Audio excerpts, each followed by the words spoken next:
Ma'am, at yesterday, last Wednesday at the Senate, right after that, dumiretso ko kayo sa Congress for the FADCOM. Opo. Bakit po bigla kayong napasugod doon? Yes, after nung Senate budget hearing, pumunta ako sa House of Representatives. Sinamahan ko si dating Pangulong Rodrigo Duterte sa pag-attend niya sa hearing ng FADCOM.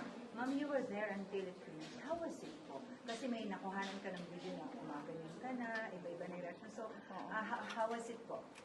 How was it witnessing the hearing?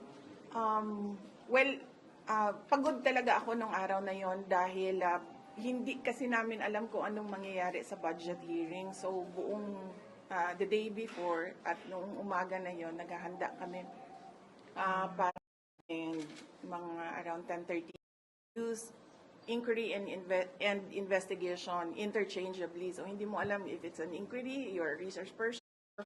Oh, yes. Ma'am, bakit I think when you were about to leave na po that time, how was his performance from 1 to 10? What was your answer to him, VP? Sabi niya, kumusta? Yung performance ko, and I said, best dramatic actor. Sabi niya, you have to rate me from 1 to 10. Sabi ko, you're a 12.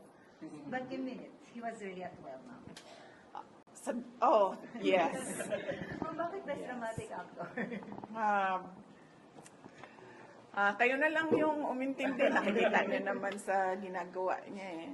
So, kitang-kita. Ma'am, I know na, of course, you were at the hearing, of course, nandun din si yung